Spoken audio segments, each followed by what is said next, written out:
Ce matin, Éternel, nous nous recommandons à ta grâce. Nous te prions de parler au cœur de chacun d'entre nous. Et aide ton serviteur à être fidèle pour transmettre ta pensée. Et bénis ton peuple. Au nom de Jésus. Amen. Veuillez reprendre votre place. Et nous allons, sans plus tarder, partager la parole de Dieu. Nous sommes en train de parler sur le sommeil spirituel. Le sommeil spirituel que nous avons défini comme étant une période d'insensibilité spirituelle. Nous saluons nos amis qui nous suivent via Facebook et que Dieu vous bénisse ensemble avec nous alors que nous écoutons cette parole. Le sommeil spirituel est défini comme une période où la chair prend le dessus sur le spirituel. C'est une période très dangereuse. Le sommeil spirituel, c'est un manque de vigilance spirituelle. Le sommeil spirituel. J'ai entendu quelqu'un qui disait qu'alors qu'ils partageaient ensemble avec, ils étaient en train d'échanger sur ces sujets, pendant qu'il parlait, l'un dit à l'autre, il dit, mais il y a d'autres qui ne sont même plus dans le sommeil, ils sont carrément, ils sont morts. Je ne sais pas quel est le niveau que toi tu as atteint. Est-ce que dans le sommeil, et la mort aussi c'est ingéré dans cela, et que tu ne peux plus même te réveiller, tu ne peux plus revenir? Nous parlons du sommeil spirituel. Et nous avons vu que la première caractéristique de cela, c'est l'absence de vie de prière. Deuxième caractéristique, c'est l'absence de la lecture, de la méditation de la parole de Dieu. Troisième caractéristique, c'est que celui qui est donc dans le sommeil spirituel ne voit pas l'importance d'être régulièrement présent aux réunions de l'Église. Il a une négligence terrible quant aux choses de Dieu. Et nous étions en train de voir au quatrième niveau, l'ignorance de l'urgence de l'avènement du Seigneur et donc du retour du Seigneur caractérise la vie de celui qui est dans le sommeil spirituel. Et le psalmiste, pour dire un mot au niveau de troisième caractéristique, David avait compris l'importance d'être présent dans la maison de Dieu, dans la présence du Seigneur. C'est pourquoi il pouvait dire dans Psaume 26, c'est la troisième fois que je reviens sur ce psaume, ou la deuxième fois, c'est Psaume 26, où il dit au verset 6, c'est le suivant, que je lave mes mains dans l'innocence et je vais autour de ton autel, ô Éternel, pour éclater en action de grâce et raconter toutes tes merveilles. Éternel, j'aime le séjour de ta maison, le lieu où ta gloire habite. Alléluia. J'aime le séjour de ta maison. David disait qu'il aimait le séjour de la maison de Dieu. Et quelque part, c'est encore David qui dit, qu'est-ce qu'il dit? Il dit que je suis dans la joie quand on me dit, allons à la maison de l'Éternel. Il est comment? Il est dans la joie quand quelqu'un vient lui rappeler, oh David, allons-y à la maison de l'Éternel. Ouh là là, son cœur déborde de joie. Pourquoi son cœur déborde de joie? Parce que David sait que c'est là c'est là que habite la gloire, le lieu où ta gloire habite. La gloire de l'Éternel habite dans la maison de l'Éternel. Et un homme de Dieu, Dieu de cette chair, a dit que il y a un mystère dans le temple. Il y a un mystère dans la présence du Seigneur. Bien-aimés, il n'y a que ceux qui n'ont pas compris l'importance de l'Église qui peuvent mépriser, négliger donc leur présence dans la maison de Dieu. Nous avons compris que Dieu se manifeste au milieu de son peuple. Dieu se manifeste dans sa maison et nous nous disons pour rien au monde, nous ne pouvons manquer dans la présence du Seigneur, manquer le culte, manquer d'être dans la présence du Seigneur. Un endormi spirituel peut ne pas venir au culte, ou venir en grand retard, ça lui est égal. Ça lui est égal. Pourquoi? Il est endormi spirituellement parlant. Et nous avons vu que celui qui est endormi spirituellement négligera l'importance d'apporter sa dîme dans la maison de Dieu, son offrande. Il ne voit pas l'importance pour cela. Pourquoi? L'ennemi l'a endormi. Il a été anesthésié. Quatrième caractéristique, c'est l'ignorance de l'urgence de l'avènement du Seigneur. Nous l'avons vu ensemble. Nous avons vu avec 1 Thessaloniciens 5, verset 2, que le jour du Seigneur viendra comme un voleur dans la nuit. Nous avons vu ensemble avec 1 Thessaloniciens 5 encore, verset 4, verset 5, que celui qui dort est dans les ténèbres, il est dans la nuit. Mais celui qui est éveillé est un enfant du jour et un enfant de la lumière. Nous avons vu aussi que Paul est en train de dire que ne dormons donc point comme les autres, mais soyons sobres. Toujours dans ce même chapitre-là. Soyons sobres. Et il a dit, prenez garde, veillez et priez, car vous ne savez quand viendra le maître de la maison. Quelqu'un dit Amen. Bien-aimés, nous ne savons pas quand viendra le Seigneur. Nous ne le savons pas. Ça peut être dans l'immédiat. Nous ne savons pas quand viendra le Seigneur. Certains seront enlevés, d'autres resteront. Ce n'est pas de la blague, c'est du sérieux. Certains seront enlevés, d'autres resteront. Nous ne savons pas quand viendra le maître de la maison. Il est vrai qu'il y a beaucoup de thèmes qui sont enseignés. On parle beaucoup sur le leadership.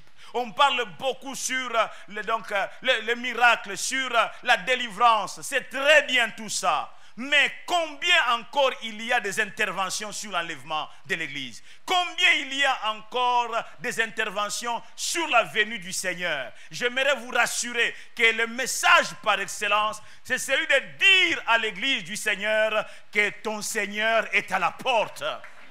Oh, alléluia! Oh, alléluia! J'étais en train de dire au deuxième culte dimanche passé, le Seigneur n'attendra pas que nous puissions réaliser tous nos programmes et qu'enfin il puisse venir, que tu puisses te marier, que tu puisses finir tes études, que tu puisses avoir un bon travail, que les choses s'arrangent dans ton pays. Dieu n'est pas responsable du désordre de ton pays. Je ne sais pas quel est ton pays. Dieu n'est pas responsable du désordre de ton pays. Si toi tu veux que Jésus-Christ attende, que les choses se normalisent pour qu'il vienne, j'aimerais te donner une bonne nouvelle. Jésus n'attendra pas que les choses se normalisent pour qu'il vienne, bien-aimé dans le Seigneur.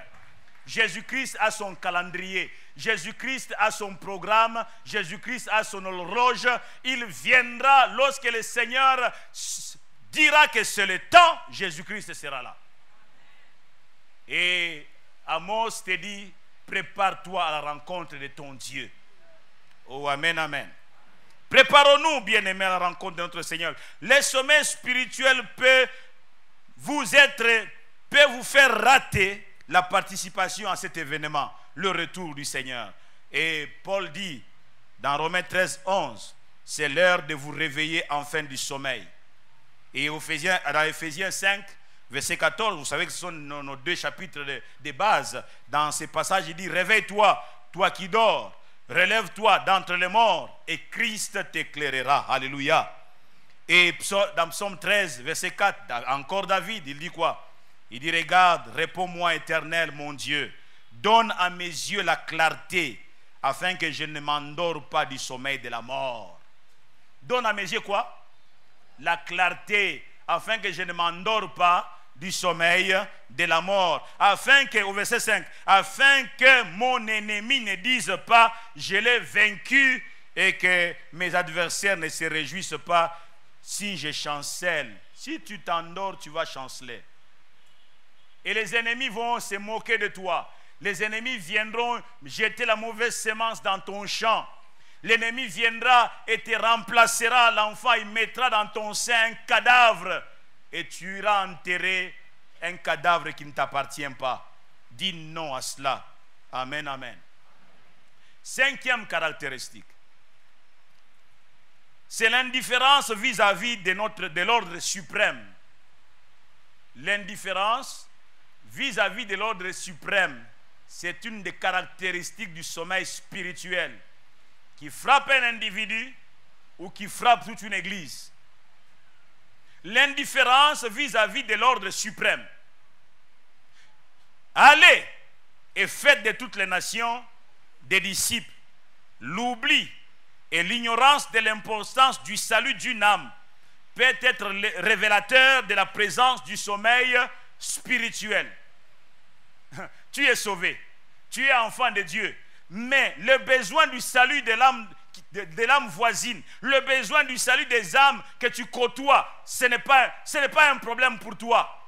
Toi, tu es sauvé, tu es content du fait que tu es sauvé, mais les autres qui sont en train de croupir dans la misère du péché, ce n'est pas ton problème. Matthieu 28, verset 19, verset 20 dit, allez, c'est un ordre, allez et faites de toutes les nations des disciples, les baptisant au nom du Père, du Fils et du Saint-Esprit, et enseignez-leur à observer tout ce que je vous ai prescrit.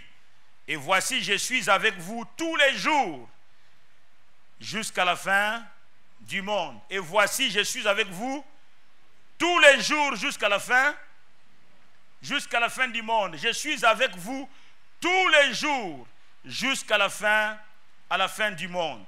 Mais avant de dire cela, il a dit d'abord, allez et faites de toutes les nations des disciples. Allez et faites. Allez-y.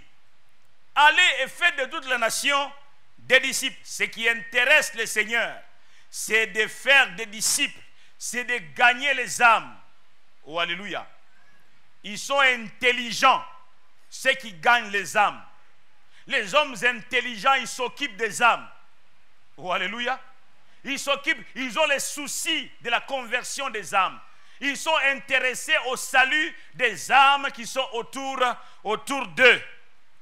Ceux qui répondent à cet ordre suprême, retenez, ceux qui accomplissent la mission, ceux qui ont à cœur le salut des âmes, s'assurent tout naturellement de la présence de Dieu. Ils s'assurent la présence de Dieu. Ils s'assurent de la compagnie de Dieu. Dieu prend l'engagement d'être avec eux. Il a dit quoi dans ce passage de Matthieu 28? Il dit, quand il dit allez et faites toute l'action des disciples, vers la fin du verset 20, il dit, et voici, je suis avec vous tous les jours jusqu'à la fin du monde. Avec qui? Il y a des fois, quelquefois les gens s'approprient ces passages. Restez dans les contextes. Oh, amen. Restez dans les contextes. Dieu est avec qui? Avec ceux qui répondent à cet appel. Dieu est avec eux. Vous répondez à cet appel, Dieu est avec vous. Oh, amen, amen. Parce que ce qui lui intéresse au plus haut point, ce sont les saluts des âmes. Il veut qu'un plus grand nombre soit arraché à Satan pour qu'il puisse entrer dans le royaume des cieux. Et une fois qu'il y a des gens qui s'engagent dans cette bataille, Dieu dit, alors vous, je suis avec vous. Oh, amen, amen. Alors je suis avec vous. Je suis avec vous. Voici, je suis avec vous tous les jours jusqu'à la fin du monde. Dieu prend leur défense. C'est ce qui arriva avec Paul. Lorsque vous venez avec moi dans Actes des Apôtres, chapitre 23, verset 6 et le suivant, nous prendrons aussi Actes des Apôtres, chapitre 18. Actes des Apôtres, chapitre 23, verset 6 et le suivant. Là, il dit que Paul, sachant qu'une partie de l'assemblée était composée de Sadducéens, quand vous lisez donc les versets d'avant, il y a des gens qui s'opposent quand Paul est en train d'annoncer la parole. Là, il dit que Paul, sachant qu'une partie de l'assemblée était composée de Sadducéens, l'autre des pharisiens, s'écria dans les Sanhédrins, « Homme frère, je suis pharisien, fils de pharisien. C'est à cause de l'espérance, retenez, c'est à cause de l'espérance et de la résurrection des morts que je suis mis en jugement. » Puisqu'il prêche la parole, il est mis en jugement. Il dit, quand il lui dit cela, il s'éleva une discussion entre les pharisiens et les sadducéens, et l'assemblée se divisa. Car les sadducéens disent qu'il n'y a point de résurrection, qu'il n'existe ni ange ni esprit, tandis que les pharisiens affirment les deux choses. Verset 9. Il y eut une grande clameur, et quelques scribes du parti des pharisiens s'étant levés, engagèrent un vif débat et dirent, nous ne trouvons aucun mal en cet homme? Peut-être un esprit ou un ange lui a-t-il parlé. Verset 10. Comme la discorde allait croissant, le tribun, craignant que Paul, retenez ça, craignant que Paul ne fût mis en pièces par ces gens, fit descendre les soldats pour l'enlever du milieu d'eux et le conduire à la forteresse. Alléluia. Et le conduire à la forteresse. Le verset 11. La nuit suivante, le Seigneur apparut à Paul et dit, écoutez ce que Dieu dit à Paul, prends courage, car de même que tu as rendu témoignage de moi dans Jérusalem, il faut aussi que tu rendes témoignage dans Rome. Alléluia. Amen. Prends courage, comme pour dire, ils ne te toucheront pas. Annonce encore la parole. Oh, alléluia. Je suis avec toi. Ils ne te toucheront pas. Ah, j'ai une bonne nouvelle à dire à celui qui n'attend pas que l'église lui demande d'aller gagner les âmes et qui part sans l'envoi de l'église. Dieu est avec toi. Oh, alléluia. Lorsque tu prends ton temps pour partager la parole de Dieu à l'université, lorsque tu prends ton temps pour partager la parole de Dieu à ton lieu de travail, lorsque tu prends ton temps pour partager la parole dans un bus, dans un taxi, au marché, l'Éternel est avec toi. Tu n'es pas un homme en sommeil, tu es un homme éveillé et l'Éternel est avec toi. Venez rapidement avec moi au chapitre 18 de ce même livre des Actes des Apôtres, au verset 6 et le suivant. Qu'est-ce qui est dit? Toujours Paul. La Bible dit, je commence au verset 5. Mais quand Silas et Timothée furent arrivés de la Macédoine, il se donna tout entier à la parole, attestant aux Juifs. Il se donna tout entier à la parole, attestant aux Juifs que Jésus était le Christ. Alléluia. Quelle est cette église qui prêche encore le Christ? Où est cette église qui sort des quatre murs où ils sont renfermés et va dans la place, sur la place publique pour dire au monde que Jésus-Christ, que Jésus est Christ, que Jésus-Christ est le Messie. Le salut c'est par lui. Quelle est cette église? Quels sont ces individus? Verset 6. Les Juifs, écoutez ça, les Juifs faisant alors de l'opposition et se livrant à des injures, Paul secoua ses vêtements et leur dit que votre sang retombe sur votre tête. J'en suis pur. Dès maintenant, j'irai vers les païens. Et sortant de là, il entra chez un nommé Justus, homme craignant Dieu, et dont la maison était contiguë à la synagogue. Cependant, Crispus, le chef de la synagogue, crut au Seigneur avec toute sa famille. Et plusieurs Corinthiens qui avaient entendu Paul crurent aussi et furent baptisés. Verset 9. Le Seigneur dit à Paul en vision pendant la nuit, ne crains point, mais parle. J'aime ça. Paul ne craint point, mais parle et ne te tais point, car je suis avec toi et personne ne mettra la main sur toi pour te faire du mal. Parle, car j'ai un peuple nombreux dans cette ville. Quelqu'un donne un bon amen à cette parole. Dieu lui dit, j'ai un peuple nombreux dans cette ville, mais il faut que tu parles pour qu'il puisse être sauvé. Alléluia. Et Paul, verset 11, il demeura 1 an et 6 mois enseignant parmi les Corinthiens la parole de Dieu. Quelqu'un donne encore un bon amen. Il est resté là 1 an et 6 mois, là où sa vie semblait être en péril, là où tout le monde voulait l'atteindre pour le mettre en pièces. Paul est resté là-bas 1 an et 6 mois. Pourquoi? Parce que celui qui a la maîtrise des choses lui a dit, je suis avec toi. Oh, amen, amen. Dieu est avec ceux qui vont au front. Dieu est avec ceux qui vont au front pour annoncer la parole de Dieu. Dieu est avec eux. Alléluia. J'étais en train de dire que Dieu est avec eux. Écoutez, Dieu se tient du côté de ceux qui répondent à l'appel. J'étais en train de dire, Dieu se tient du côté de ceux qui répondent à l'appel. C'est pourquoi n'ayez pas de problème avec ceux qui répondent à l'appel. Je pensais que je parlais à quelqu'un. N'ayez pas de problème avec ceux qui répondent à l'appel. Parce qu'ils ne sont pas seuls. Vous aurez l'impression qu'ils sont seuls, mais ils ne sont pas seuls. Alléluia. Il y a toute une garde, plus qu'une garde républicaine, autour d'eux, que vous ne voyez pas. Ne les provoquez pas. N'ayez pas de problème avec eux. Ne les combattez pas. J'ai dit ne les combattez pas. Parce que le Seigneur place une ceinture de sécurité autour d'eux. Et la ceinture de sécurité autour d'eux, c'est l'Éternel lui-même. Je pensais que je parlais vraiment à quelqu'un. Dieu se tient du côté de ceux qui répondent à l'appel. L'ordre suprême. Il se tient du côté de ceux qui vont au front. Si tu te soucies des âmes, de leur salut, si tu souffres de savoir que si elles quittaient cette terre sans avoir rencontré le Seigneur, elles iront en enfer, loin de Dieu. Si c'est le cas, alors Dieu se tiendra toujours à tes côtés. Amen, amen. Dieu se tiendra toujours à tes côtés. Oh, j'aurais voulu rester longtemps là-dessus. Bien aimé, gagnons les âmes. Amen, amen. Quand vous lisez Daniel, Daniel dit que les hommes intelligents, ils s'emparent des âmes. Tu es intelligent? Est-ce que tu es intelligent? Apprends à t'emparer des âmes. Regarde autour de toi, les âmes ne sont pas loin. Quelqu'un a dit à Lingala,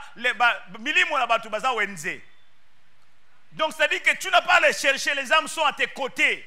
Dans ta famille, dans ton quartier, bien aimé dans le Seigneur, dans ton lieu de travail, à l'université, les âmes sont là. Et si tu te mets à gagner les âmes, le Dieu des cieux s'engage d'être avec toi. Quand Dieu s'engage d'être avec toi, il est avec toi, pas seulement pour te sécuriser toi, mais te sécuriser toi avec tout ce qui est à toi. Dieu les sécurise. Oh, amen, amen. Je connais un papa dans cette église. Il n'a jamais pris la parole ici à cette chaire. C'est un homme d'affaires. C'est un homme qui engage son argent pour aller dans les recoins de la République. Il l'a fait dans les Katanga et dans les Kasaï. Il engage son argent. Il a acheté un même véhicule 4x4 où on a écrit Jésus-Christ est Seigneur. Il mobilise des serviteurs de Dieu. Il y a particulièrement, j'étais donc dans ce programme une fois avec eux. Il y a un homme de Dieu sud-africain blanc qui vient régulièrement à ce programme 2 fois l'an. C'est peut-être la dernière année ici qu'il ne l'a pas fait. Ils vont dans les recoins de la République, des coins abandonnés, pour annoncer la parole. Il prend soin d'eux, la nourriture, etc. Lui-même, quelquefois, on lui laisse la chair pour pouvoir rendre témoignage, parler de Jésus-Christ. Mais il est dans l'église, il est là, dans l'église. Un tel homme, je prie que Dieu s'occupe, prenne soin de ses affaires, protège ses affaires, sécurise ses affaires. Dieu est avec lui. Oh, amen, amen. Oh, amen, amen. Bien-aimé dans le Seigneur. Mais quand on est endormi spirituellement parlant, le salut des âmes, oh, on ne sait que faire. On ne sait que faire. 6e caractéristique. La vie selon la chair ou la marche selon la chair. Les gens qui sont endormis spirituellement parlant, ils sont à l'aise. Ils vivent dans la chair. Ils vivent selon la chair. Et ils sont à l'aise. Galates 5, verset 13 et le suivant dit quoi? Frères, vous avez été appelés à la liberté. Seulement ne faites pas de cette liberté un prétexte de vivre selon la chair. Mais rendez-vous par la charité, serviteurs les uns des autres. Car toute la loi est accomplie dans une seule parole. Dans celle-ci, tu aimeras ton prochain comme toi-même. Mais si vous vous mordez et vous vous dévorez les uns les autres, prenez garde que vous ne soyez détruits les uns par les autres. J'ai dit donc, marchez selon l'esprit et vous n'accomplirez pas les désirs de la chair. Car la chair a des désirs contraires à ceux de l'esprit et l'esprit en a des contraires à ceux de la chair. Ils sont opposés entre eux afin que vous ne fassiez point ce que vous voudriez. Si vous êtes conduit par l'esprit, vous n'êtes point sous la loi. Or, les œuvres de la chair, écoutez, les œuvres de la chair sont manifestes. Ce sont quoi? L'impudicité, Ce sont quoi? L'impudicité. Quelqu'un dit après moi l'impudicité. Si tu n'es pas dans ces choses-là, tu prononceras ça aisément. Quelqu'un dit après moi l'impudicité. Et un autre dit, mais comme on a dit que ceux qui ne sont pas dedans vont prononcer aisément, dit, moi, impudicité.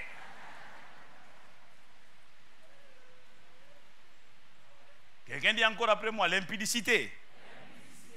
L'impureté. La dissolution. L'idolâtrie. La magie. La magie. La magie, l'occultisme. Maïkari, Rose-Croix, science chrétienne.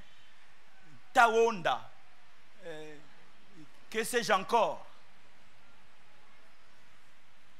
Tout ça, c'est la magie. Oh, amen, amen. Ce sont les œuvres de la chair. L'idolâtrie, la magie, les inimitiés, les querelles, les jalousies, les animosités, les disputes, les divisions, les sectes, l'envie, l'ivrognerie, les excès de table, l'ivrognerie, les excès de table et les choses semblables.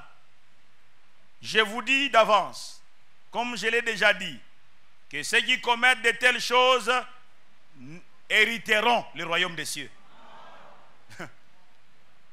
Que ceux qui commettent de telles choses n'hériteront point le royaume de Dieu. Alléluia. Oh, alléluia. Celui qui dort ne voit pas la gravité ni les dangers que le péché entraîne sur son parcours. Il ne voit pas la gravité. Il ne voit pas la gravité, il dort. Hébreux 12, 1, et pourtant dit que rejetons tout fardeau et les péchés qui nous enveloppent si facilement et courons avec persévérance dans la carrière qui nous est ouverte. Rejetez quoi? Tout fardeau et les péchés qui nous enveloppent si facilement. Tu ne peux pas courir avec les fardeaux, avec les péchés. Tu ne peux pas courir dans la carrière qui nous est ouverte. La carrière qui nous est ouverte. Le chemin du Seigneur. Mais quand tu es endormi, tu ne comprends pas que le péché est mortel. Dans Romains 3, 23, il est écrit que le salaire du péché, c'est la vie. Ah, ce n'est pas comme ça que c'est écrit. Le salaire du péché, c'est... Mais quand tu es endormi, tu es en train de penser que le salaire du péché, c'est la vie. Et tu es en train de te voir que tu es un yoganga film, quoi. Sur les réseaux sociaux, on a montré 2 photos d'un individu frappé par un cancer de l'anus, passez-moi l'expression.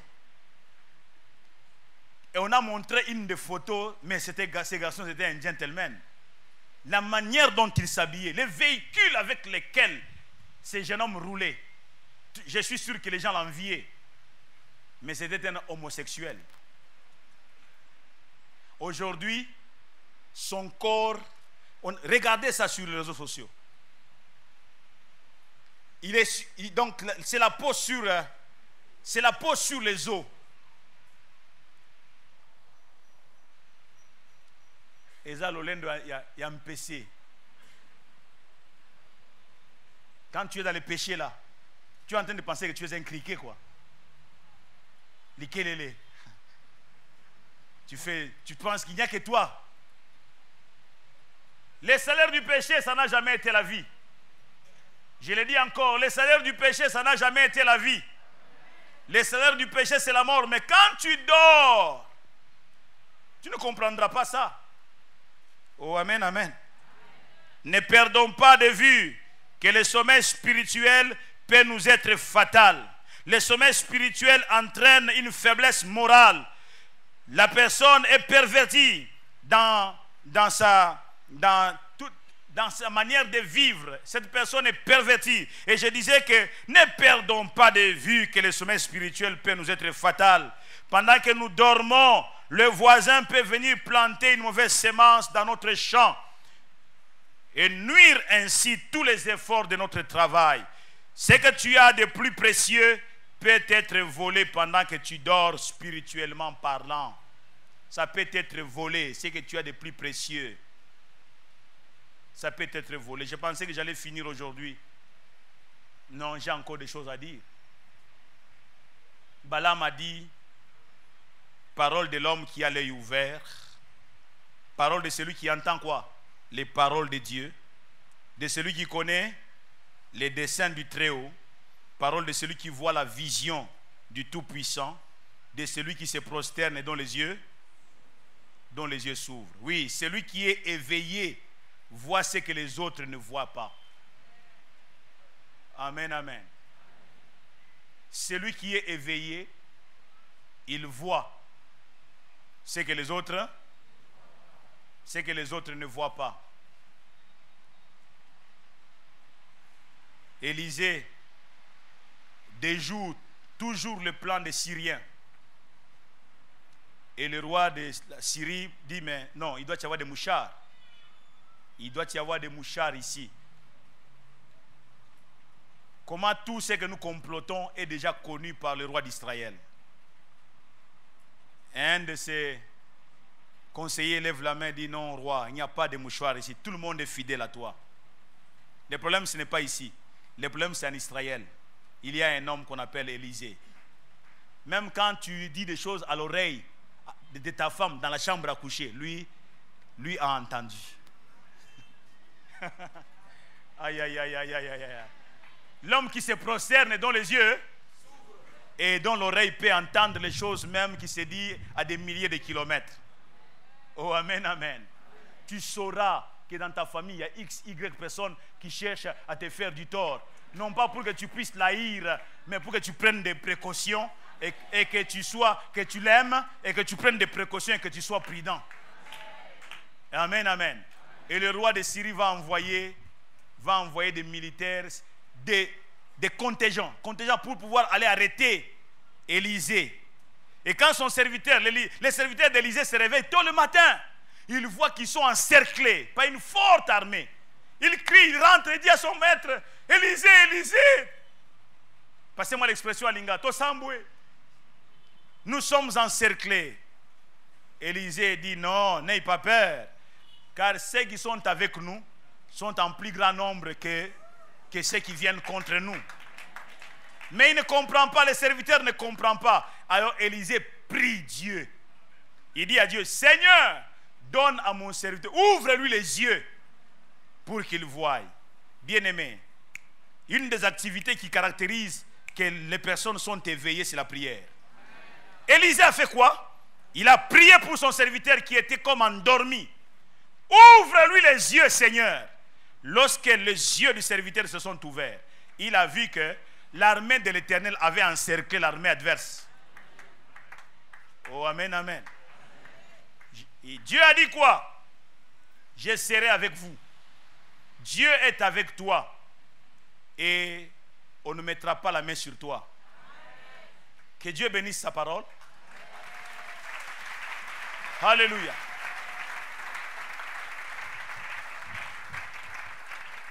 Ne nous bornons pas à écouter.